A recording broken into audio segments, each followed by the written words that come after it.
শুভেচ্ছা,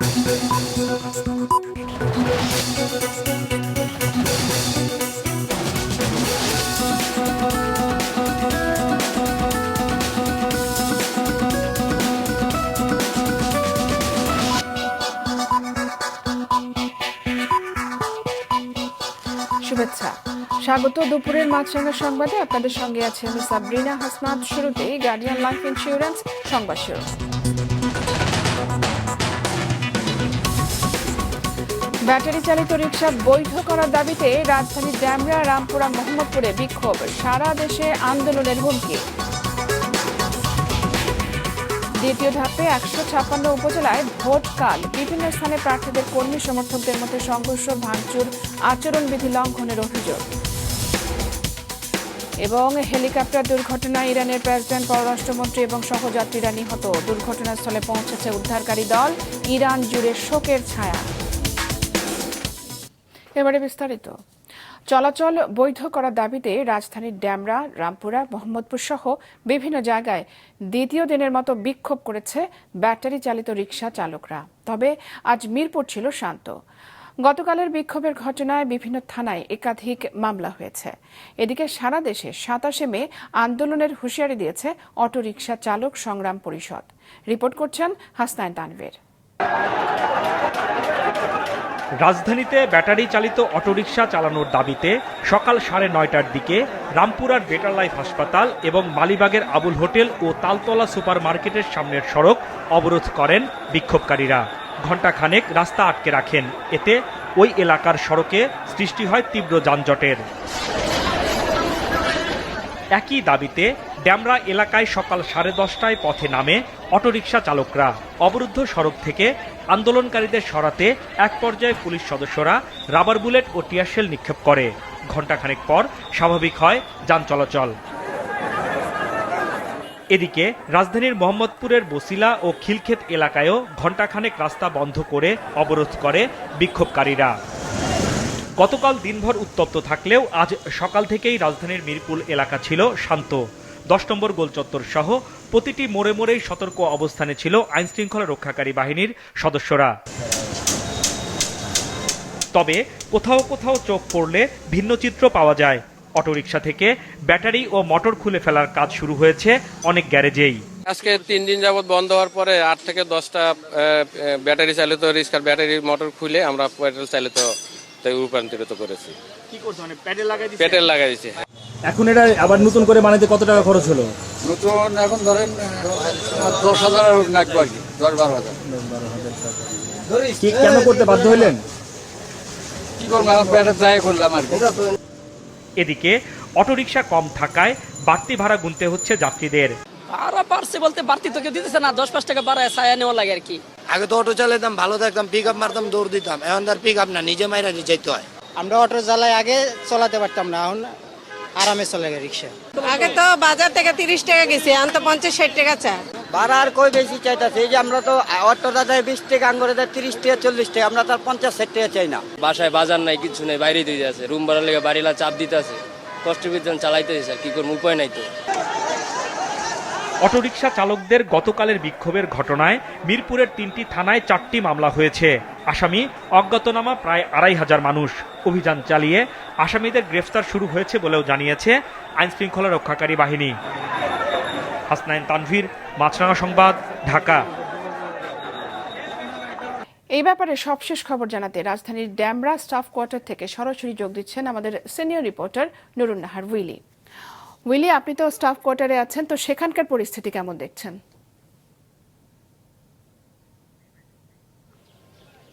সাবরিনা, আসলে এইখানে কিছুক্ষণ আগেও মানে ঘন্টা দুয়েক আগেও এখানে পরিস্থিতি আসলে বেশ উত্তপ্ত ছিল এবং এই রাস্তাটিতে স্টাফ কোয়ার্টারের মূল রাস্তা, যেখানে আসলে যাত্রাবাড়ির মূল সড়কটিতে অবস্থান নিয়েছিল অটোরিকশা চালকরা এবং পরবর্তীতে তাদেরকে পুলিশ সরিয়ে দেয়। এখানে পুলিশ যখন প্রথমে পুলিশ তাদেরকে অনুরোধ করে, তারা না সরে গেলে তাদের উপরে টিয়ারশেল নিক্ষেপ হয়েছে এবং কিছু সময় এবং ফাঁকা গুলি ছোড়ার পরে তারা কিন্তু আসলে ভেতরের এই রাস্তাটিতে এসে অবস্থান নেয়। এইখানে এখানেও পরবর্তীতে পুলিশ এসে তাদেরকে সরিয়ে দেয় এবং সে সময় কিছুটা ধাওয়া পাল্টা ধাওয়ার ঘটনা ঘটে।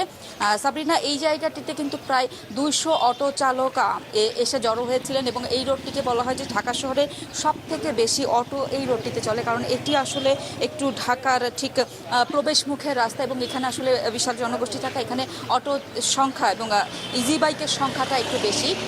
তো আমরা যখন এসেছি তখন আসলে আমরা দেখেছি পুলিশ পরিস্থিতি শান্ত করার চেষ্টা করছে এবং পুরো রাস্তাতে পুলিশের টহল চলছে। পরবর্তীতে এখানে কিন্তু আসলে সাধারণ রিক্সাও চলছে না, সে কারণে আসলে কিছুটা যাত্রীদের ভোগান্তি আমরা দেখতে পেয়েছি। যাত্রীরা অপেক্ষা করছে তাদের এই রাস্তাটি ধরে আসলে বাড়ি ফেরার জন্য তারা অপেক্ষা করছে। যাত্রীদের সাথে আমরা কথা বলার চেষ্টা করেছি, তারা কেউ কেউ বলেছেন যে হ্যাঁ ঠিক আছে, অটো বা ইজি বাইকগুলো হয়তো বা অ্যাক্সিডেন্টের কারণ হয়ে থাকতে পারে, সেই কারণে এটি বন্ধ করা যেতে পারে যদি এটি মূল রোডে মানে মেইন রাস্তায় ওঠে। কিন্তু আসলে গলিতে চলার ক্ষেত্রে তারা মনে করে যে এটি কিছুটা আসলে তাদের জন্য উপকারী, কারণ এতে ভাড়াটা কম লাগে। তবে অন্য অনেক যাত্রী বলছে যে না, কোনো রাস্তাতেই আসলে এটি চলার দরকার নেই। কিছু ইজি বাইক এবং অটো রিক্সা মালিকের সাথে আমাদের কথা হয়েছে, তারা বলছে যে তারা আসলে হঠাৎ এই সিদ্ধান্ত হচ্ছে, তারা আসলে বলছে যে আসলে সিদ্ধান্তটা ঠিক তাদের জন্য উপকারী সিদ্ধান্ত হয়নি, হঠাৎ বন্ধ হয়ে যাওয়া তারা বিপদে পড়ছে। কারো ব্যাংক লোন নিয়ে আসলে অটো কেনা হয়েছিল। আমরা একজন যাত্রী দেখতে পাচ্ছি, তিনি অপেক্ষা করছেন।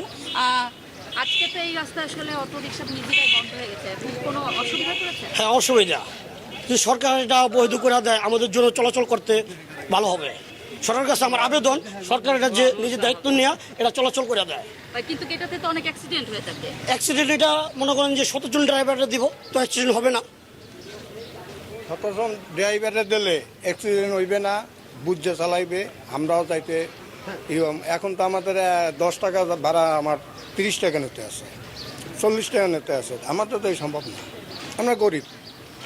যাদের আমরাও বাঁচি আর যারা অটো চালায় বা রিক্সা চালায় তারাও বাঁচুক। সরকার যে পদক্ষেপ নেয় এটা তো আমাদের ভালোর জন্যই নেয়। আমরা সরকারের এই যে আহ্বানকে সাধুবাদ জানাই। ঠিক আছে, অটোরা তো সব পুরো ঢাকা শহর দখল করেই আছে। এখন কিছু অসহায় মানুষের মনে কষ্ট যাওয়াটাই স্বাভাবিক, সে অন্য অন্য পন্থা অবলম্বন করবে। আমরা এটাই চাই, সরকার যেন যারা অব্যাহত রাখে অটোর যেন না থাকে। এটা যদি খুব দ্রুত, আমরা চাচ্ছি যেন খুব দ্রুত এটা একটা পদক্ষেপ নেয়। আমরা সাধারণ পাবলিক আসা যাওয়া খুব কষ্ট, বা তারাও যারা অটো চালায় তাদেরও ফ্যামিলি চালাইতে খুব কষ্ট, তাদের একটা কর্ম ব্যবস্থা করুক বা না হলে একটা যে কোনো সিদ্ধান্ত নেয়। সাবরিনা, আপনি শুনছিলেন এখানে সাধারণ মানুষ যারা যাত্রী যারা তারা কি বলছেন। পরিস্থিতি আসলে এখানে এরকমই আছে। ধন্যবাদ উইলি। দ্বিতীয় ধাপে 156 উপজেলায় ভোট গ্রহণ আগামীকাল সকাল 8টা থেকে বিকেল 4টা পর্যন্ত চলবে একটানা ভোট। এদিকে নির্বাচনকে কেন্দ্র করে বিভিন্ন উপজেলায় প্রতিপক্ষের হামলা, ভাঙচুর, আচরণবিধি লঙ্ঘন সহ নানা অভিযোগ উঠেছে। Desk report. সকাল থেকে কেন্দ্রে কেন্দ্রে পাঠানো হচ্ছে নির্বাচনী সরঞ্জাম। সংশ্লিষ্ট এলাকায় ঘোষণা করা হয়েছে সাধারণ ছুটি। নির্বাচন অবাধ, সুষ্ঠু ও শান্তিপূর্ণভাবে অনুষ্ঠানের লক্ষ্যে পর্যাপ্ত সংখ্যক বিজিবি, পুলিশ, মোবাইল টিম এবং নির্বাহী ম্যাজিস্ট্রেট মোতায়েন করা হয়েছে। এছাড়াও রয়েছে বাংলাদেশ আনসার ও গ্রাম প্রতিরক্ষা বাহিনী। 2000 পুলিশ সদস্য এই 3টি উপজেলায়, প্রায় 4000 আনসার সদস্য, তারপরে এক্সিকিউটিভ ম্যাজিস্ট্রেট, আমাদের জুডিশিয়াল ম্যাজিস্ট্রেট, র্যাবের, বিজিবির সাথে 3টা পার্টি থাকবে। প্রত্যেকটা উপজেলায় 2টি করে র্যাবের টহল আছে, অর্থাৎ এর পাশাপাশি গোয়েন্দা সংস্থা কাজ করবে। এখন পর্যন্ত আমাদের নির্বাচনের কোনো উপজেলায় কোনো ধরনের কোনো সমস্যা নেই। আমরা এখন পর্যন্ত চমৎকার একটি পরিবেশ বজায় আছে নির্বাচনের, এবং আগামীকাল সকাল 7টার মধ্যে আমাদের প্রত্যেকটা ভোট কেন্দ্রে ব্যালট পেপার পৌঁছে যাবে। চাঁদপুরে 6টি হাই স্পিড বোট নিয়ে মেঘনায় টহলে নেমেছে কোস্টগার্ড। ইব্রাহিমপুর ও রাজরাজেশ্বর ইউনিয়নে মোতায়েন করা হয়েছে 20 সদস্যের 2টি কন্টিনজেন্ট। নির্বাচন কমিশনের আদেশ অনুযায়ী বাংলাদেশ কোস্টগার্ড চাঁদপুর সদরের নির্বাচনী দায়িত্বে রয়েছে। এই অঞ্চলের নির্বাচনী কেন্দ্রসমূহের নিরাপত্তা জোরদারের লক্ষ্যে বাংলাদেশ কোস্টগার্ডের একাধিক প্লাটুন, উচ্চগতি সম্পন্ন বোট এবং জাহাজ সর্বদা টহলরত রয়েছে। এদিকে উপজেলা পরিষদ নির্বাচনকে কেন্দ্র করে প্রতিপক্ষের হামলায় ব্রাহ্মণবাড়িয়ার কসবা উপজেলা ছাত্রলীগের সাবেক সাধারণ সম্পাদক ইমদাদুল হক পলাশ গুরুতর আহত হয়েছেন। এই ঘটনায় আটক করা হয়েছে একজনকে। মানিকগঞ্জ সদর উপজেলায় ভাইস চেয়ারম্যান প্রার্থী আব্দুল লতিফ তোতার বিরুদ্ধে নির্বাচনী আচরণবিধি ভেঙে ভোটারদের কাছে টানতে খিচুড়ি রান্নার খবর পায় সহকারী কমিশনার জহিরুল আলম। এ সময় ওই খিচুড়ি জব্দ করে এতিমখানায় পাঠানো হয়। ব্যানার পোস্টার দিচ্ছে, বিভিন্ন জায়গায় হুমকি দামকি দিচ্ছে। গতকালকে আমাদের মাইক ধরে জরিমানা নিয়েছে। নির্বাচনী পরিবেশ সুষ্ঠু না থাকার অভিযোগে শেষ মুহূর্তে নির্বাচন থেকে সরে দাঁড়ালেন চাঁদপুর সদর উপজেলা পরিষদের চেয়ারম্যান প্রার্থী কালু ভুইয়া। নাদিয়া আফরিন, মাছরাঙা নিউজ ডেস্ক। দর্শক, কিছুক্ষণ আগে নোয়াখালী এবং খাগড়াছড়ি থেকে নির্বাচনী সরঞ্জাম বিতরণের খবর জানিয়েছেন মিজানুর রহমান রিয়াদ এবং কানন আচার্য। কার্যালয় থেকে যে সহকারী রিটার্নিং কর্মকর্তাগণ রয়েছেন, স্ব উপজেলা নির্বাহী কর্মকর্তা, আসলে তাদের দপ্তরে নির্বাচনী ব্যালট পেপার সহ ব্যালট বক্স এবং সকল সরঞ্জাম পাঠানো হয়েছে। তো আজকে এই মুহূর্তে উপজেলার যে 3টি উপজেলা রয়েছে, নির্বাচনী যে 3টি উপজেলায় প্রশাসনের এবং ভোটের সংশ্লিষ্ট যারা রয়েছে তাদেরকে ব্রিফিং কার্যক্রম চলছে এবং এই ব্রিফিংয়ের পরপরই যে ব্যালট বক্স সহ যে নির্বাচনী অন্যান্য সামগ্রী এগুলো আসলে 3টি উপজেলা 254টি ভোট কেন্দ্রে পাঠানো হবে। এছাড়া যে ব্যালট পেপার রয়েছে, ব্যালট পেপার আসলে আগামীকাল ভোরবেলায় কেন্দ্রে কেন্দ্রে যাবেন বলে আমাদেরকে নিশ্চিত করেছেন অতিরিক্ত জেলা প্রশাসক সার্বিক এবং রিটার্নিং কর্মকর্তা শারমিনারা। এছাড়া যদি বলি যে ভোট অবাধ এবং সুষ্ঠু করতে প্রায় 1000 পুলিশ সদস্য, আনসার এবং 11 প্লাটুন বিজিবি, র্যাবের 6টি টহল টিম সহ আইনশৃঙ্খলার যে পরিস্থিতি সম্পূর্ণ করা হয়েছে। জেলার 3টি উপজেলায় নির্বাচনী সরঞ্জাম পৌঁছানো হয়েছে এবং ব্যাপক পুলিশ, আনসার আর বিজিবি মোতায়েন করা হয়েছে। এবার 6ষ্ঠ উপজেলা পরিষদের 2য় ধাপে নির্বাচনে খাগড়াছড়িতে 3টি উপজেলায় নির্বাচন অনুষ্ঠিত হতে যাচ্ছে। উপজেলাগুলো হচ্ছে খাগড়াছড়ি সদর, পানছড়ি উপজেলা এবং দিঘিনালা উপজেলা। এই 3টি উপজেলায় মোট 10 জন চেয়ারম্যান এবং 12 জন ভাইস চেয়ারম্যান পদে প্রতিদ্বন্দ্বিতা করছেন। বর্তমান কমিশনের সময়ে সবগুলো ভোটই শান্তিপূর্ণ এবং নিরপেক্ষ হয়েছে জানিয়ে নির্বাচন কমিশনার মোহাম্মদ আলমগীর বলেছেন, ভোটারের উপস্থিতি নিয়ে কমিশন উদ্বিগ্ন নয়, ভোট পড়লেই খুশি ইসি। নির্বাচন কমিশনার মোহাম্মদ আলমগীর দুপুরে আগারগাঁওয়ে তার কার্যালয়ে সাংবাদিকদের আরও বলেন, অতীত অভিজ্ঞতায় দেশের প্রেক্ষাপট বিবেচনা করে ভোটে সহিংসতা হতে পারে ধরে নিয়ে ব্যবস্থা নেওয়া হয়েছে। উপজেলা নির্বাচনের প্রথম ধাপের ভোট সুষ্ঠু হয়েছে। সম্প্রতি বিশ্বের বিভিন্ন দেশের ভোটের চিত্র দেখলে বোঝা যায় মানুষের মধ্যে ভোট দেবার হার কমেছে। সামুদ্রিক মৎস্য সম্পদ সুরক্ষা এবং উৎপাদন বাড়াতে মধ্যরাত থেকে সমুদ্রে সব ধরনের মাছ ধরা বন্ধ রেখেছেন জেলেরা।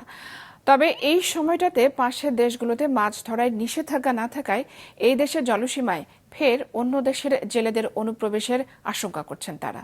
পটুয়াখালী এবং ভোলার প্রতিনিধির পাঠানো তথ্য ছবি নিয়ে ডেস্ক রিপোর্ট।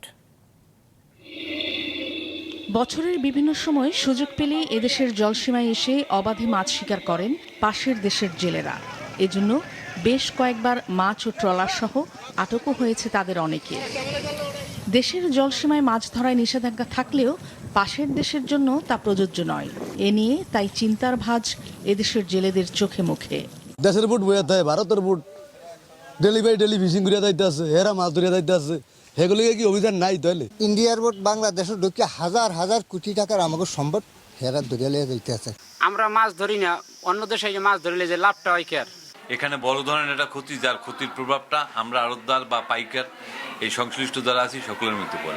বিশেষজ্ঞদের মতে পাশের দেশগুলোতে একই সাথে মাছ ধরায় নিষেধাজ্ঞা কার্যকর করা না হলে মিলবে না তেমন সুফল। যখন এরকম একটা সাগর ফ্রি পাওয়া যায় তখন অটোমেটিক অন্য দেশের জেলেরা মাছ, তো এটা অবশ্যই সরকারের বা আমার সংশ্লিষ্ট যে মৎস্য অধিদপ্তর আছে তাদের উচিত হলো এটাকে একটা কোইনসাইড করে দুই দেশে আলোচনা করে একটা নির্দিষ্ট একটা ফর্মে নিয়ে আসা। মৎস্য কর্মকর্তারা জানিয়েছে সমুদ্র সীমা রক্ষায় তৎপর রয়েছে নৌবাহিনী। এছাড়া 23 জুলাই পর্যন্ত 65 দিন সমুদ্রে মাছ ধরা নিষেধাজ্ঞাকালীন জেলেদের প্রণোদনার জন্য জনপ্রতি 86 কেজি চাল বরাদ্দ দেওয়া হয়েছে, যা বিতরণের কথা আগামী মাসের প্রথম সপ্তাহ থেকে। এই সময় আমাদের দেশের নৌযান যেমন মৎস্য আড়ত থেকে বিরত থাকবে, ঠিক পাশাপাশি আমাদের অন্য দেশ থেকে যেন কোনো ডলার না আসতে পারে সেই বিষয়ে আমাদের নৌবাহিনী সচেষ্ট রয়েছে। পটুয়াখালীতে সমুদ্রগামী নিবন্ধিত জেলের সংখ্যা ৪৭,৩35 জন। মধ্যরাতের আগেই সমুদ্রগামী ছোট বড় সব ট্রলার নিয়ে তারা ভিড়েছেন কলাপাড়ার মহিপুর আলীপুর মৎস্য বন্দরে। মাছ ধরা বন্ধ রেখে জাল গুটিয়ে নিয়েছেন ভোলার সমুদ্রগামী প্রায় ৬৪,০০০ জেলেও। নাদিয়া আফরিন, মাছরাঙা নিউজ ডেস্ক। এবার আন্তর্জাতিক। হেলিকপ্টার দুর্ঘটনায় ইরানের প্রেসিডেন্ট ইব্রাহিম রাইসি, পররাষ্ট্রমন্ত্রী আবদুল্লাহিয়ান সহ আরোহীদের মৃত্যুর খবর নিশ্চিত করেছে দেশটির সরকার। পূর্ব আজারবাইজানের জোলফার পাহাড়ি এলাকায় দুর্ঘটনাস্থলে পৌঁছে উদ্ধারকারী দল জানায় সব আরোহী নিহত হয়েছেন। এই ঘটনায় দেশ জুড়ে শোক নেমেছে। বিস্তারিত ডেস্ক রিপোর্টে। ইরানি জনগণের কান্নাজড়িত এই প্রার্থনা প্রেসিডেন্ট রাইসির জন্য।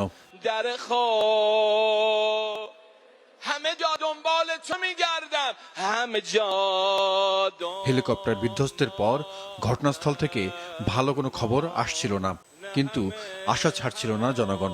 অপেক্ষায় ছিল প্রেসিডেন্ট ও তার সফর সঙ্গীরা জীবিত আছেন এমন ঘোষণার। অবশেষে আশঙ্কায় বাস্তব রূপ নিল। অনাকাঙ্ক্ষিত মৃত্যুর খবর দিল সরকার।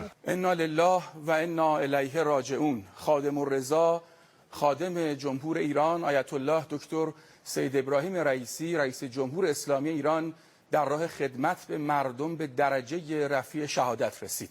পূর্ব আজারবাইজানের জোলফার পাহাড়ি এলাকায় হেলিকপ্টার বিধ্বস্ত হওয়ার 15 ঘন্টা পর বলা হলো প্রেসিডেন্ট শাহাদত বরণ করেছেন। পররাষ্ট্রমন্ত্রী হোসাইন আমির আবদুল্লাহিয়ান সহ বেঁচে নেই আরোহীদের কেউ।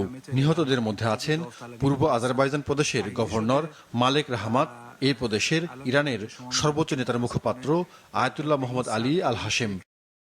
দুর্গম পাহাড়ি এলাকায় চরম দুর্যোগপূর্ণ আবহাওয়ার মধ্যেই বিধ্বস্ত হেলিকপ্টারটির ধ্বংসাবশেষের সন্ধান পান উদ্ধারকারীরা। নিশ্চিত হন সেখানে প্রাণের কোনো অস্তিত্ব নেই। এরপরই সবার মৃত্যুর বিষয়টি আনুষ্ঠানিকভাবে জানানো হয়। আয়াতুল্লাহ সৈয়দ ইব্রাহিম রাইসি খাদেমুর রেজা আলাইহিস সালাম। গতকাল আজারবাইজানের সীমান্তবর্তী এলাকায় দুই দেশের যৌথভাবে নির্মিত একটি বাঁধ উদ্বোধন করতে যান ইব্রাহিম রাইসি। সেখানে উপস্থিত ছিলেন আজারবাইজানের প্রেসিডেন্ট ইলহাম আলিয়েভ। পরে 3টি হেলিকপ্টারের বহর নিয়ে ইরানের পূর্ব আজারবাইজান প্রদেশের রাজধানী তাবরিজে ফিরছিলেন ইব্রাহিম রাইসি। প্রেসিডেন্টকে বহনকারী যুক্তরাষ্ট্রের তৈরি বেল 212 মডেলের হেলিকপ্টারটি বিধ্বস্ত হলেও অন্য দুটি হেলিকপ্টার নিরাপদে গন্তব্যে পৌঁছায়। প্রেসিডেন্ট, পররাষ্ট্রমন্ত্রীর মতো গুরুত্বপূর্ণ দায়িত্বে থাকা ব্যক্তিদের মৃত্যুকে অপূরণীয় ক্ষতি বলে আখ্যা দিয়েছেন ইরানের সর্বোচ্চ নেতা আয়াতুল্লাহ আলী খামেনি। তবে তাদের অভাব রাষ্ট্র পরিচালনায় কোনো ব্যাঘাত ঘটাবে না বলে জনগণকে আশ্বস্ত করেন তিনি। জাহিদুর রহমান, মাছরাঙা নিউজ ডেস্ক। মাদারীপুরে শিক্ষার্থীকে স্কুলে রেখেই মূল ফটকে তালা দেওয়ার ঘটনায় তদন্ত শুরু করেছে জেলা প্রাথমিক শিক্ষা অফিস। তদন্ত শেষে বিস্তারিত জানানো হবে বলে জানান তিনি। এই ঘটনায় বিদ্যালয়ের শিক্ষক কর্মচারীদের বিরুদ্ধে দায়িত্বহীনতার অভিযোগ এনেছে এলাকাবাসী। মাদারীপুর প্রতিনিধি আঞ্জুমান জুলিয়ার পাঠানো তথ্য ছবি নিয়ে ডেস্ক রিপোর্ট। মাদারীপুর সদর উপজেলার পাঁচখোলা বোর্ড সরকারি প্রাথমিক বিদ্যালয়ে গত বৃহস্পতিবার পরীক্ষা চলছিল। পরীক্ষা শেষে টয়লেটে যায় 3য় শ্রেণীর ছাত্র রাফিন। ফিরে এসে কমন রুমে বসে ঘুমিয়ে পড়ে। ঘুম থেকে উঠে দেখে পুরো বিদ্যালয় শুনশান, প্রধান গেট বন্ধ। ভয় পেয়ে কাঁদতে শুরু করে শিশুটি।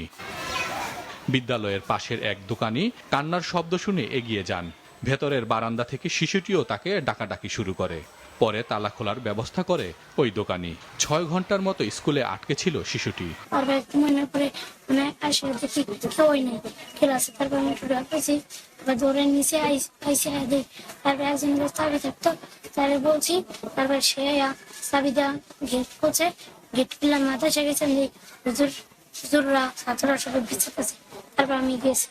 আমি দোকানে বসেছিলাম, তারপরে ওই ছেলেটা ওই জায়গায় দাঁড়ায় বলে কি আমাকে বাইক করো, আমি যে হাত পেতেছি, তখন আমি দোকান থেকে চাবি নিয়ে যাই ওই গেট খুললাম, তারপরে বাইক করছি। এই ঘটনায় দায়িত্বহীনতার অভিযোগ উঠেছে বিদ্যালয়ের শিক্ষক কর্মচারীদের বিরুদ্ধে। বিদ্যালয়ের টয়লেটে শিশু শিক্ষার্থী আটকে থাকার খবর ছড়ায়। তবে এই খবর অস্বীকার করেন বিদ্যালয়ের প্রধান শিক্ষক। আমাদের তো কোনোটাই তালা মারা থাকে না, সব বাথরুম খোলা ওপেন করা। ওই ইচ্ছা মতো নিচে নামতে পারছে এবং নেমে আসছেও সে। এবার এই সামনে এসে বলতেছে যে আমি তালা আটকে ফেলছে, ম্যাডামটা চলে গেছে, আমার একটা চাবি আছে, আমাকে একটু খুলে দেন। জেলা প্রাথমিক শিক্ষা কর্মকর্তা জানান, এই ঘটনায় তদন্ত কমিটি গঠন করা হয়েছে। কারো কোনো গাফিলতি বা দোষ থাকলে আইনগত ব্যবস্থা নেওয়া হবে। তদন্তে নিশ্চয়ই ওখানে কার গাফিলতি ছিল উঠে আসবে। যদি কোনো ওরকম অন্যায় হয়ে থাকে বা কোনো অপরাধ ঘটে থাকে, তো সেই অবশ্যই তার দায়িত্ব বহন করতে হবে, এবং যদি সেরকম কোনো দায়ী হয় বা কোনো রকম অপরাধ থেকে থাকে, আইনগত ব্যবস্থা নেওয়া হবে।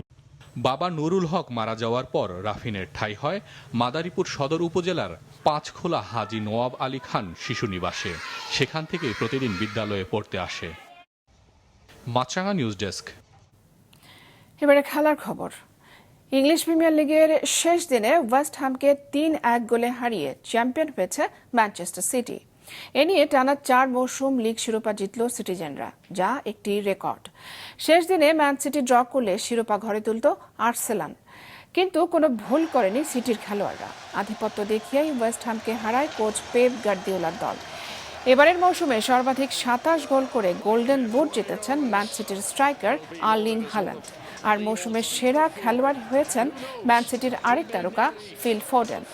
ইংলিশ লিগ থেকে আগামী মৌসুমে চ্যাম্পিয়ন্স লিগে খেলার সুযোগ পেয়েছে ম্যান সিটি, আর্সেনাল, লিভারপুল এবং অ্যাস্টন ভিলা।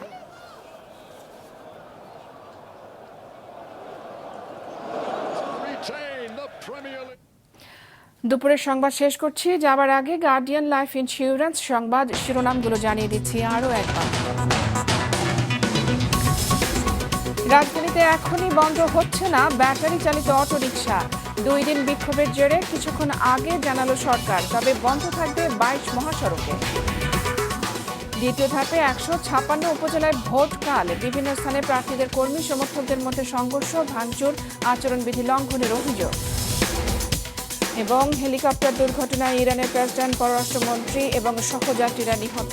দুর্ঘটনাস্থলে পৌঁছেছে উদ্ধারকারী দল। ইরান জুড়ে শোকের ছায়া। এই ছিল এখনকার মতো। ফেসবুকে আপডেট পেতে ভিজিট করুন মাছরাঙা টেলিভিশনের পেজে। ইউটিউব চ্যানেলেও দেখতে পারেন আমাদের সংবাদ, প্রতিবেদন এবং অনুষ্ঠান। আমাদের পরবর্তী সংবাদ বিকেল 5টায় দেখার আমন্ত্রণ।